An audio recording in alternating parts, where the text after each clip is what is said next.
The third time he locked the handcuffs around her wrists, the cowboy noticed something that scared him far more than the crime she was accused of.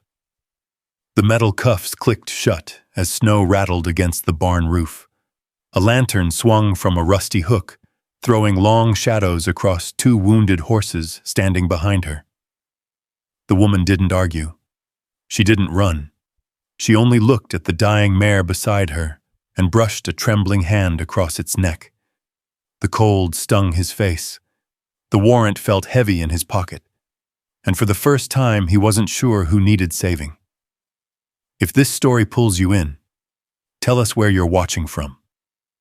The spring wind rolled across Cedar Bluff Valley, carrying dust, the smell of dry grass, and the distant sound of cattle lowing somewhere beyond the hills. Wade Barrett sat tall in the saddle as his bay gelding followed the wagon road north. The folded warrant rested inside his coat pocket. He had read it twice already. Ruby Hayes, trespassing on property owned by Cedar Bluff Land Company. The complaint had been signed by Silas Crow himself. That alone usually meant trouble. Silas Crow owned enough land to disappear into it for days. He owned grazing rights, water rights, and half the men who sat on town committees. When Silas complained, people listened. When Silas demanded action, people usually moved fast. Sheriff Owen Pike certainly had. Should be simple enough, Owen had said that morning while handing over the paper. Bring her in, Judge will sort it out. Simple. Wade had thought so too. Until he reached the disputed pasture. The land stretched beneath a pale blue Wyoming sky. Sagebrush dotted the hills. A split rail fence ran unevenly across the valley floor, sections leaning where winter storms had pushed against them. He spotted the horses first. 6 of them. Thin. Far too thin. Their ribs showed beneath dusty coats. One gray mare lowered its head toward a water trough as though every step required effort. Wade frowned. Then he saw the woman.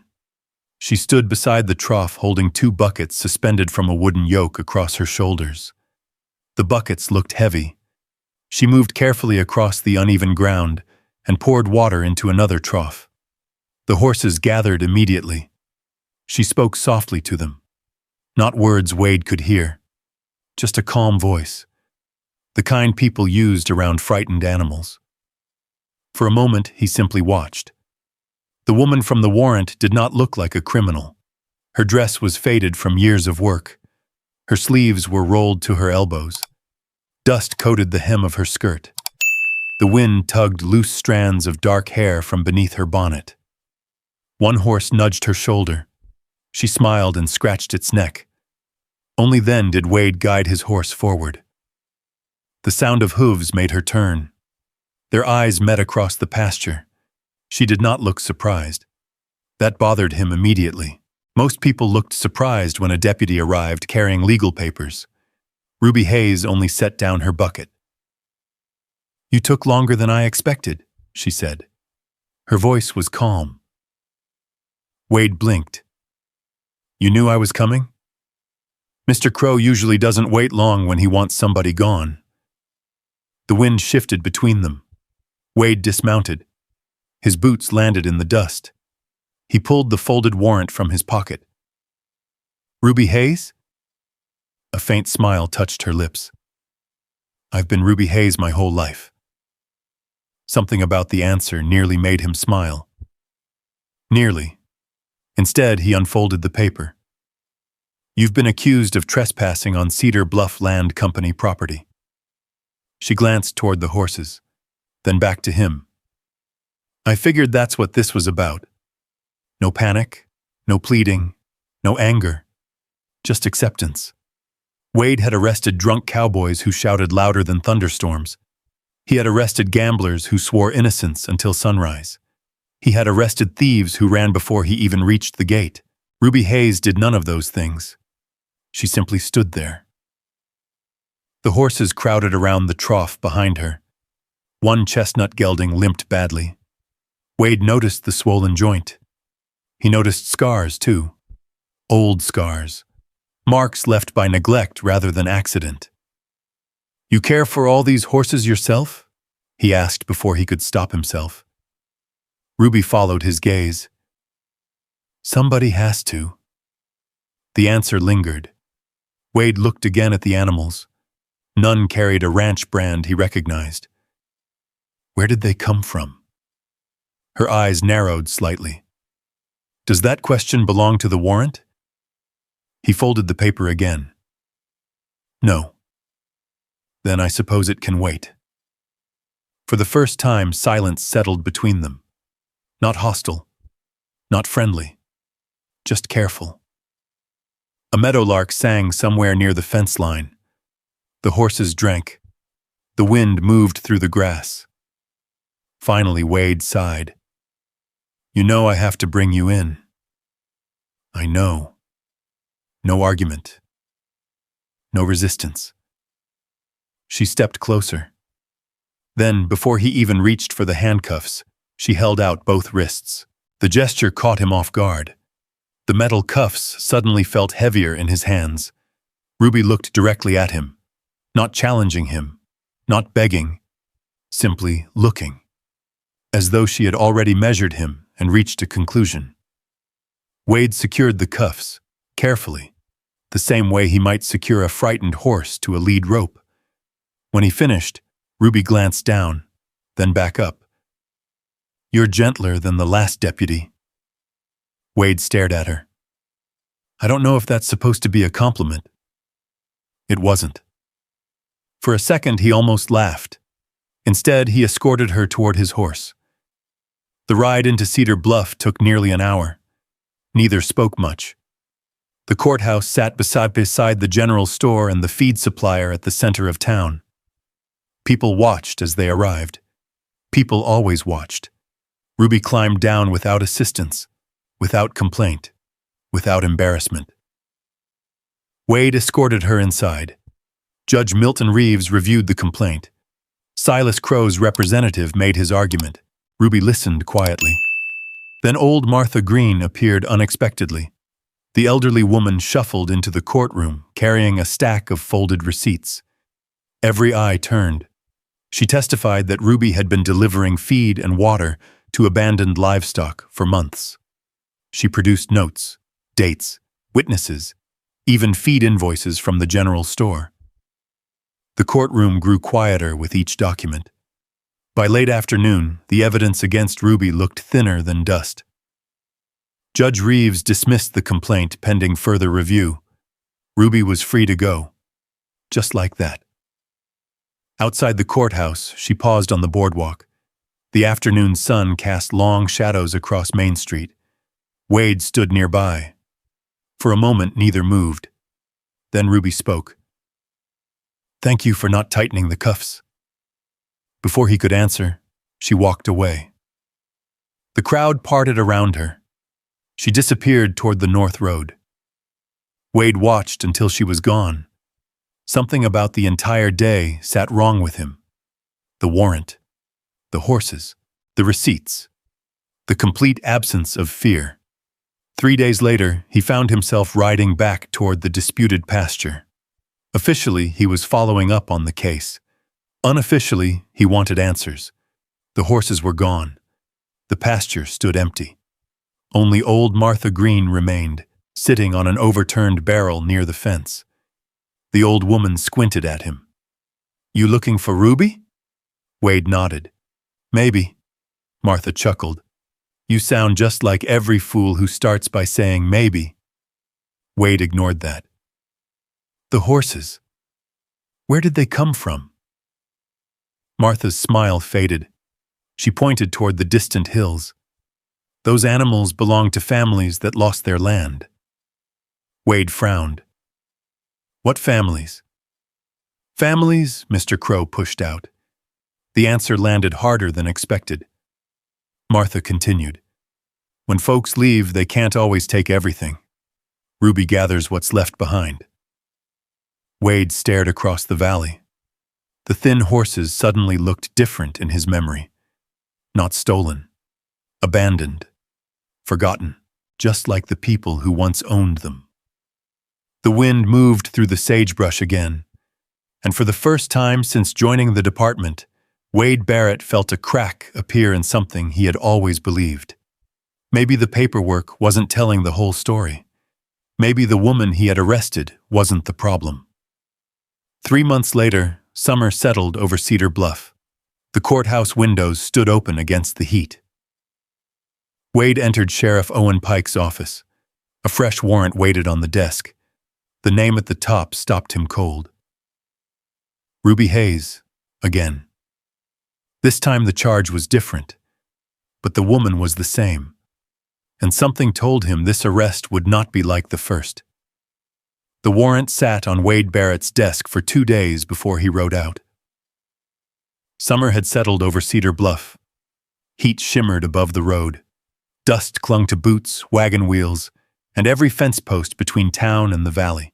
The complaint claimed Ruby Hayes had cut sections of Cedar Bluff Land Company's fencing and released cattle onto open range. Silas Crow's signature appeared at the bottom. Again.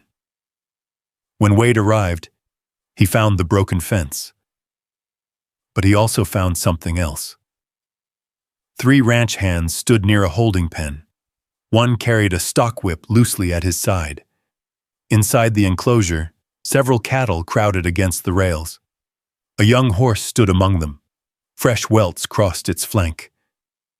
Ruby was kneeling beside the animal. A bucket of water sat nearby. The horse's ears flicked toward her voice. She was speaking softly. One of the ranch hands noticed Wade first. "Deputy," he called. "Caught her right where she don't belong." Ruby looked up, no surprise, no anger, just those same steady eyes. Wade climbed down from his horse. The damaged fence stood 30 yards away. He walked toward it.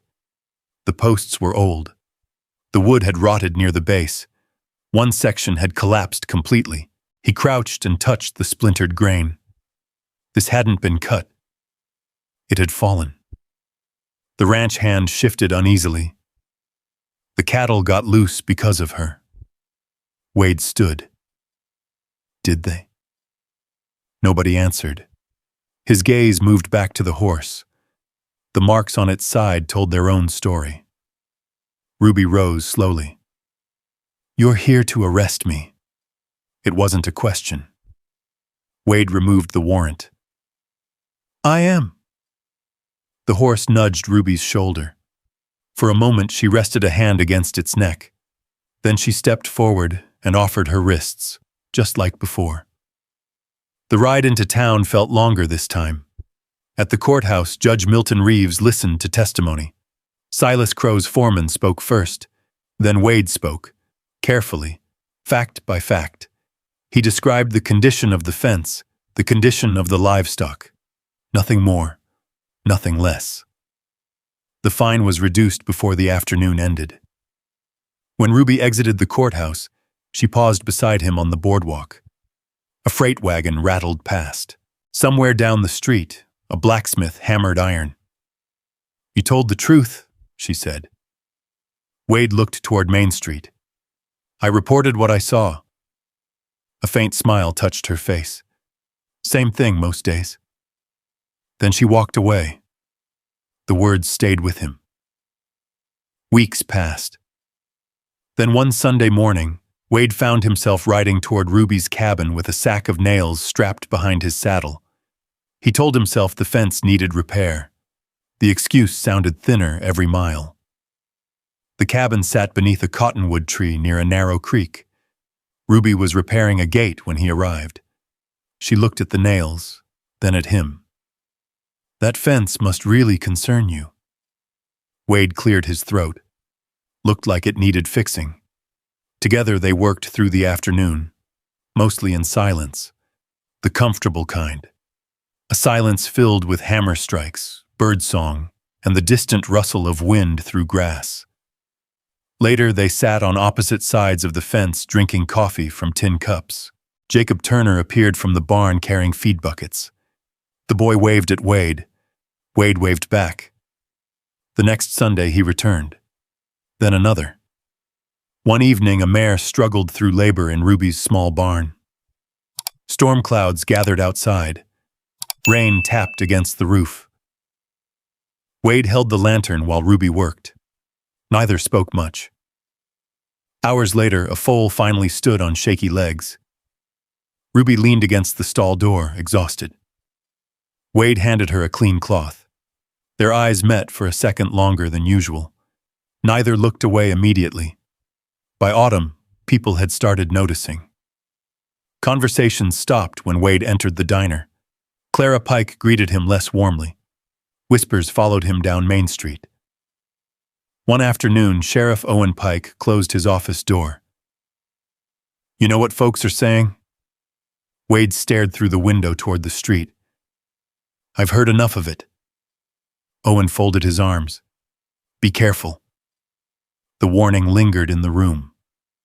A week later, another document landed on Wade's desk. He looked down. The name at the top tightened something in his chest. Ruby Hayes. Again. Sheriff Owen watched him quietly. Then he said the words Wade would remember for a long time.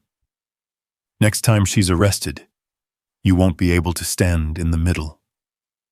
Outside the office window, the first snow clouds of winter were gathering beyond the mountains. Wade carried those words with him for nearly 2 weeks. Then the third warrant arrived. The paper looked heavier than the others. 2 registered breeding horses. Property of Cedar Bluff Land Company. Estimated value, $400. Requested sentence upon conviction, 5 years. Signed by Silas Crow. Wade read it twice, then a third time. By sunset, he was riding north toward the foothills above Red Creek. Fresh snow dusted the ridges. The air smelled of pine and cold stone. His horse's breath drifted white in front of him. A ranch hand had reported seeing Ruby near an abandoned logging shelter high in the hills. The trail narrowed as darkness settled over the mountains. Finally, he spotted a faint lantern glow. The shelter sat alone against a wall of granite. One shutter hung loose. Smoke drifted from a crooked stovepipe. Wade dismounted quietly. The door stood partly open. Inside, he found Ruby. She was sitting on a bale of old hay. 2 horses occupied the shelter. Both were thin. One chestnut mare trembled with exhaustion. The larger bay gelding had scars across its flank. A bucket of water sat nearby. So did a sack of feed. Ruby looked up when Wade entered. Neither spoke at first. The silence felt different now. Longer. More painful. Then Wade noticed her face. Her eyes were red. Not from the cold. From tears. It stopped him cold. In all the months he had known her, he had never seen that. Ruby rested a hand against the neck of the mare. "The chestnut won't last much longer," she said softly. "The fever started yesterday." Wade stepped closer. The horse lifted its head weakly. "You took them from Crow's ranch?" Ruby nodded. "They were going to abandon them." The words came out tired. Not defensive, not angry, just tired. "The bay collapsed 3 times this week." She swallowed. The mare couldn't carry a rider anymore. Snow tapped softly against the roof. Wade stood there holding the warrant. The paper suddenly felt ridiculous. A piece of ink and law in a room filled with living things struggling to survive. "I have to bring you in," he said. Ruby closed her eyes briefly. "I know." The answer hurt more than an argument would have. For a long moment neither moved. The lantern flickered. Wind pushed against the walls. Somewhere outside a loose board creaked. Then Ruby stood. She pulled on her coat, buttoned it carefully, adjusted one loose sleeve, small motions. The motions of someone preparing herself. When she finally turned around, she offered her wrists. Just like the first time. Just like the second. Wade looked at the cuffs in his hand. His fingers felt stiff. The metal clicked once, then slipped. He had to try again. Ruby noticed. Neither mentioned it. When the cuffs finally closed, the sound echoed through the small shelter. The mare shifted weakly behind them. Ruby looked back at the animal. Only once. But Wade saw everything in that glance. Concern. Helplessness. Goodbye. The ride back to Cedar Bluff happened beneath falling snow. Neither spoke much. At one point, Ruby's horse stumbled on an icy patch. Wade immediately reached over to steady the reins. Their eyes met briefly. Neither looked away first.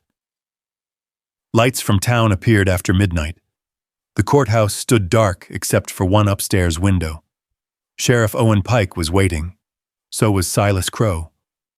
Silas stood beside the stove with a satisfied expression. When he saw Ruby in handcuffs, he smiled. Not broadly, just enough. Wade disliked it immediately. 5 years, Silas said. That's what happens to thieves. Ruby stared straight ahead. Wade said nothing, but something deep inside him shifted. For the first time, the question wasn't whether Ruby was guilty. The question was whether the law was. Later that night, long after everyone had gone home, Wade sat alone in the stable behind the sheriff's office. A lantern burned beside him. Snow collected on the fence outside. The horses slept quietly in their stalls. Wade held a tin cup of coffee that had long since gone cold. He thought about the first arrest, the second, the Sundays by the fence, the foal born during the storm, the way Ruby always offered her wrists before he asked, and the way she had looked at that dying mare. For the first time in his life, the truth arrived without asking permission. He wasn't afraid of losing his badge. He wasn't afraid of losing his reputation. He wasn't even afraid of Silas Crow. He was afraid of losing Ruby Hayes. And for the first time, that fear mattered more than anything else. Outside, snow continued to fall across Cedar Bluff. Inside the jail, Ruby waited for trial. And Wade Barrett knew that whatever happened next would change both their lives forever. 3 days later, Cedar Bluff woke to a rumor that traveled faster than any stagecoach. Wade Barrett was selling his horses, not one or two, almost all of them. Men gathered outside Miller's livestock yard on a bitter cold morning to watch. Snow lined the edges of the road. Breath drifted from horses and people alike. Wade stood beside the corral with a folded bill of sale in his hand. The bay mare he'd raised from a colt was sold before noon. The roan gelding went next. By sunset, only one horse remained, the one he rode every day. The money was enough, barely. When he carried the payment receipt into Judge Milton Reeves's office the following morning, the judge stared at him for a long moment. "You understand what you're doing?" Wade placed the receipt on the desk. "Yes, sir." The judge looked down at the amount, then back up. Most men don't spend everything they own on a woman accused of stealing horses. Wade's jaw tightened. Most men haven't met Ruby Hayes. The judge said nothing after that. Ruby was released before sundown. When she stepped out of the courthouse, Wade was waiting near the hitching rail. Neither spoke immediately. The winter wind moved through Main Street. A newspaper page rolled across the dirt road. Ruby glanced toward him. "You sold them." It wasn't a question. Wade nodded once. "You shouldn't have." "Maybe." She looked away first.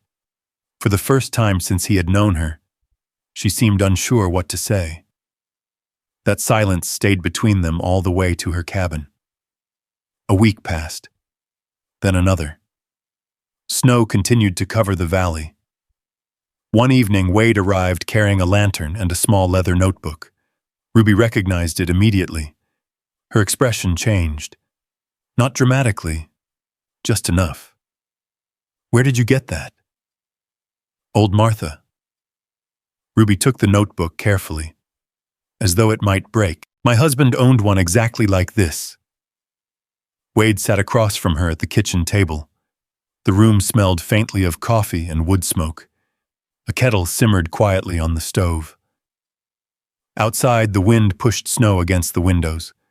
Ruby opened the notebook. Several pages had been removed years earlier, but one folded paper remained. A rough map. Nothing more. A hand-drawn ridge. A creek. A mark beside the words, Red Canyon. For a long moment, Ruby stared at it. Then she spoke. My husband worked for Cedar Bluff Land Company. Wade looked up. You never told me that. I never trusted anyone enough. The answer carried no accusation, only truth. Ruby folded the paper carefully. He kept records. Wade frowned. What kind of records? The kind men like Silas Crow don't want anyone finding. The fire crackled softly. Ruby stared into the flames. He was an accountant, quiet man, honest. He started noticing numbers that didn't match. Wade listened. He found land transfers, missing deeds, families forced off property they legally owned. The room seemed smaller suddenly. He copied everything. And hid it? Ruby nodded. Before he died. Wade leaned forward. You know where? Ruby unfolded the map. Maybe. 3 days later, they rode toward Red Canyon. The trail wound through narrow passes and frozen streams. Snow still covered much of the higher ground. The canyon itself rose from the landscape like a scar cut through red stone. By midday, they reached the place marked on the map. A dry waterfall. Nothing more, at least at first. Then Wade noticed a narrow opening behind the rock face. Together, they squeezed through. The space beyond was barely large enough to stand. Ruby lifted the lantern. Dust covered everything. And there, hidden inside an old metal lockbox, sat a stack of ledgers. Dozens of them. The evidence her husband had died protecting. For several seconds, neither moved. Then Wade opened the first ledger. Page after page. Names, dates, property transfers, signatures, payments. Enough information to destroy powerful men. Ruby's hands trembled slightly as she touched the cover. My husband was telling the truth. Wade looked at her. I never doubted that. The moment lasted only a second. A sound echoed from outside. Hoofbeats. Several of them. Both froze. Voices followed. Men. Searching. Wade extinguished the lantern immediately. Darkness swallowed the chamber. The footsteps grew closer. Someone outside cursed at the cold. Someone else mentioned Crow by name. Ruby's fingers tightened around the ledger. Wade instinctively moved closer, placing himself between her and the entrance. The darkness hid their faces, but not the fear, not the hope. They had finally found the truth. Now they had to survive long enough to bring it home. Hours later, after the riders finally moved on, Wade and Ruby emerged beneath a sky filled with stars. The ledgers were safely wrapped inside a canvas sack. They rode in silence for a while. Then Ruby spoke quietly. There's something else. Wade turned toward her. What? The man who ordered the original records destroyed. She looked ahead toward the dark valley. I always thought it was Silas. A long pause followed. Then she said the name. Owen Pike. The words hit harder than the winter wind. Wade felt the reins tighten in his hands. Sheriff Owen Pike. His mentor. His friend. The man who taught him the job. Ahead of them, Cedar Bluff's distant lights flickered against the darkness. And for the first time, Wade realized the most dangerous man in this story might not be Silas Crow at all. The ride back to town felt longer than any ride he could remember. The canvas sack holding the ledgers rested behind his saddle. Ruby rode beside him without speaking. The cold air carried the scent of snow and pine. Every few minutes Wade glanced toward the sack, not because he feared losing it, because he understood what it contained. The truth. And the truth had a way of making powerful men desperate. By sunrise they reached Cedar Bluff. Smoke curled from chimneys across town. Storekeepers swept snow from their boardwalks. Wagons creaked through Main Street. Everything looked ordinary. It wasn't. Wade took the ledgers directly to Nate Holloway. The young lawyer spent hours reviewing every page. By afternoon, his office table had disappeared beneath documents. Land transfers, forged signatures, false tax claims, payments hidden through shell accounts. When Nate finally looked up, his face had gone pale. "This is enough." Wade nodded. "Enough for what?" "To bring down half the county." Word spread quickly. A special hearing was scheduled before Judge Milton Reeves. The largest crowd Cedar Bluff had ever seen gathered at the courthouse 3 days later. Farmers arrived before dawn. Former landowners stood shoulder to shoulder with ranch hands. Old Martha Green occupied the front row. Jacob Turner sat beside her, his boots dangling above the floor. Silas Crow arrived dressed in black wool and confidence. Sheriff Owen Pike entered minutes later. His expression never changed. Neither man looked worried. At first, the hearing lasted nearly 8 hours. Nate Holloway presented the ledgers one by one. Amos Reed testified about losing property his family had worked for 20 years. Other witnesses followed. Then Ezekiel Crow stood. The room grew silent. Silas stared at his son. Ezekiel lowered his eyes briefly before speaking. When he finished, the silence felt heavier than before. Because everyone understood. The corruption was real. The theft had been real. The suffering had been real. And it had lasted for years. Near sunset, Judge Reeves removed his spectacles and rubbed his eyes. Then he delivered his ruling. The fraudulent claims were void. The stolen properties would be reviewed and returned where possible. Cedar Bluff Land Company would face formal investigation. The courtroom erupted. Some people cried, others simply sat still, as though they needed time to believe what they had heard. Silas Crow remained seated. For the first time since Wade had known him, the wealthy landowner looked small. Owen Pike stood slowly. His badge seemed heavier than usual. He looked toward Wade. For a moment, neither man spoke. Then Owen removed the badge from his vest, placed it on the table, and walked out. Just like that. No shouting, no threats, only silence. The kind that follows an ending. Weeks passed. Winter loosened its grip. Snow melted from the valley. Creeks filled with cold mountain water. Grass slowly returned to the hills. Wade's resignation became official shortly after the hearing. Some people called him foolish. Others called him brave. Neither mattered much anymore. The badge was gone. The office was gone. The future he once imagined was gone too. Strangely, he slept better. Spring arrived fully by April. Wildflowers appeared beside the roads. The cottonwoods along the creek turned green. And on the piece of land that had once caused so much trouble, Ruby Hayes began building something new. A small horse rescue. Nothing fancy. A few repaired barns, fresh fencing, clean stalls. A place where abandoned animals could start again. The kind of place she had always wanted. One warm afternoon, Wade rode out toward the property. The same road, the same valley, the same stretch of fence where he had first seen her carrying water buckets months ago. His horse moved slowly, not from age, from nerves. Wade Barrett had faced armed cattle thieves. He had testified against powerful men.